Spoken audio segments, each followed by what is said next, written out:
Hi, my name is James. I'm 32 years old. I'm from Chicago, Illinois. I'm a high school teacher with Chicago Public Schools on the city's south side. I have a wife. We've been married for 4 years. We have an 18-month-old daughter, and we also have another child on the way. We're not sure what we're having yet, but we're very, very excited about that. I have a strong interest and passion for music. I've been interested in music pretty much my whole life. I got a drum set at the age of 8 in college. I played around with the guitar. Currently, I'm into keyboarding. I use Logic, and most of my instrumentals that I create come from the keyboard. I do have an MPC 2000, but right now the keyboard is my sweet spot right now. Like I said, I'm a teacher, which means my schedule is very busy. On average, my day starts at 5 in the morning and sometimes doesn't end until 8 o'clock at night. And then when I do get home, you have to spend time with your family. I can't just come home and go straight to working on music. So usually I wait till everybody's asleep and then I work on music. But needless to say, regardless of how busy my schedule is, I always make time for music. That's a priority with me right now, even if it means sacrificing sleep. Sometimes I'll pull all-nighters. Sometimes I just go on 1 or 2 hours of sleep and then get ready for work. For example, making this video, I started on a Thursday, and from Thursday to Monday, I got 9 hours of sleep. So just a little background information on me.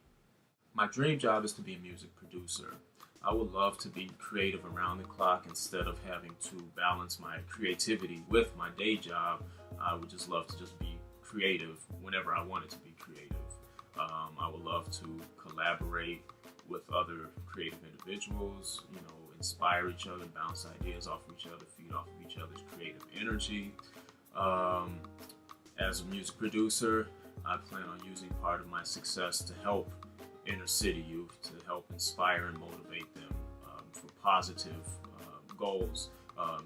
Because as a teacher, I've seen a lot. So even though I'll be in a different industry, my heart still lies with the youth of the inner city. We all know that life is full of obstacles. I've faced many obstacles in my life. I'm sure we all have at some point, but to keep it short, I grew up in the inner city of Chicago. I was raised by a single mom since age 2. So we faced poverty at times for a 2-year period.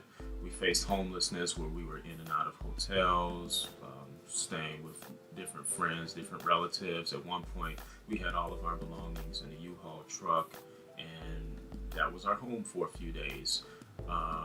Being a teenager on the west side of Chicago, I was the type of teenager that just did what I was supposed to for the most part. I went to school, I played sports, I worked on music.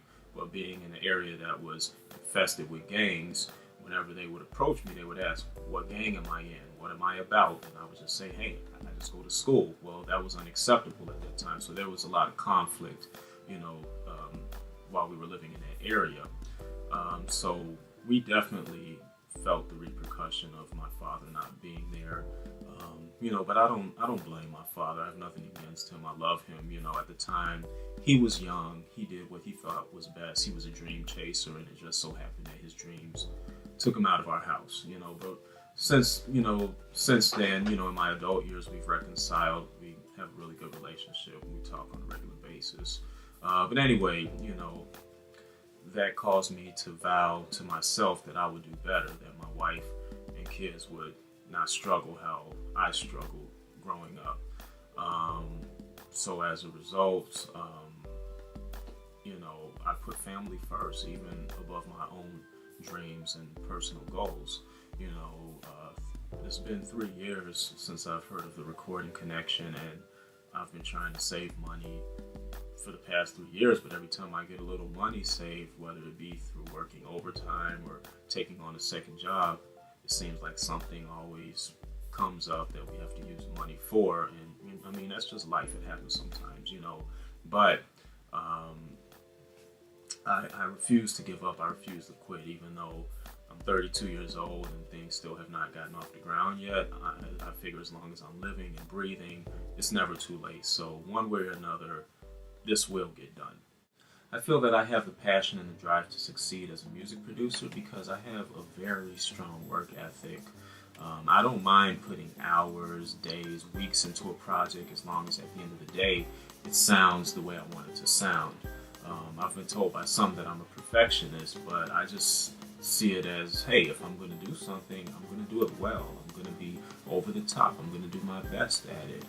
I love to learn because I feel like as you learn, that's how you get better, and I think these are very important qualities that a music producer must have in order to be successful. As a composer, I try to be as diverse as possible. I don't just stick to one or two genres that are comfortable or easy for me to work with, but I try to stretch myself because I feel that the more I stretch myself, the more genres that I'm able to produce, the more artists I'm able to work with. So I did an independent study on the different genres and analyzed them based on the instrument groups, the structure and layout of the song. The genres that I currently work with are rock, hip-hop, jazz, pop, R&B, Latin, funk, reggae, fusion, inspirational. And I feel like I have a God-given gift, and it's my responsibility to use that gift for the positive. So while my objective as a producer is to entertain, I also want to use my gift to help others in the same way that the connectors are helping others. So now that I've told you a little bit about who I am and what I do, I'd like to leave you with a few samples of instrumentals that I've composed from various genres. I hope and pray that you contact me. I'm really looking forward to this. I promise you will not be disappointed.